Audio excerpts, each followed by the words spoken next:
आज बात करते हैं नेपाल के बारे में और हाल ही में नेपाल के बीरगंज में हुई हिंदू मुस्लिम कॉन्फ्लिक्ट्स को लेकर एक एक डिटेल्स जानने की कोशिश भी करेंगे।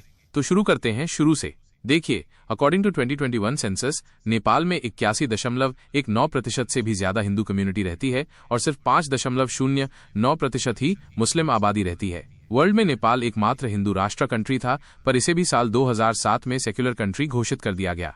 अब बात करते हैं हाल ही में हुई बीरगंज इंसिडेंट के बारे में। डे सैटरडे हनुमान जयंती के शुभ अवसर पर सारे लोग बजरंग बली का एक बड़ी शोभा यात्रा के लिए निकलते हैं। इस यात्रा में सुरक्षाकर्मी, पुलिस भी शामिल होते हैं। ये शोभा यात्रा बीरगंज के घंटाघर से होकर मैस्थान मंदिर होते हुए छपकैया तक पहुंचती है। लोग अपने भगवान के जन्मदिन के अवसर पर शोभा यात्रा में भाग लेते हुए खुशी से नाचते गाते शोभा यात्रा की शोभा बढ़ा रहे थे। सब लोग खुश थे।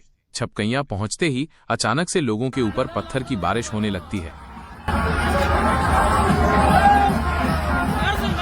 देखा जाता है कि कुछ नौजवानों की झुंड मस्जिद और घर के छतों पर से ताबड़तोड़ पत्थर की बारिश करने में लगी होती है।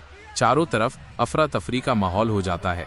इस पत्थरबाजी में इधर कई लोगों का सर फूट जाता है तो कई लोग घायल हो जाते हैं। पुलिसकर्मी झड़प को काफी रोकने की कोशिश करती है, पर उस चक्कर में खुद पुलिस ही इंजर्ड हो जाती है।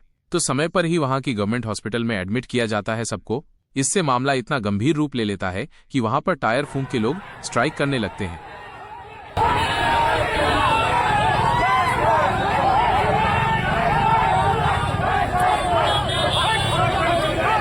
जब सिचुएशन आउट ऑफ कंट्रोल हो जाती है तो वहां के प्रशासन को कुछ दिनों के लिए कर्फ्यू भी लगानी पड़ती है।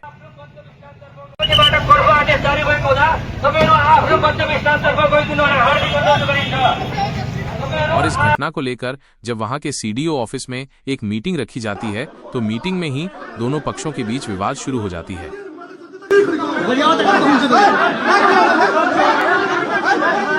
हालांकि इसमें अलग अलग लोगों से अलग अलग बातें सुनने को मिली। कोई बोल रहा है कि हाल ही में हुए काठमांडू के प्रोटेस्ट, जो कि रेस्टोरेशन ऑफ मोनार्की और नेपाल को फिर से हिंदू राष्ट्र घोषित किया जाए को लेकर हुई थी, जिससे कि फिर से कहीं नेपाल हिंदू राष्ट्र न बन जाए, उस डर से ये पत्थरबाजी और दंगे भी कराए गए हो सकते हैं।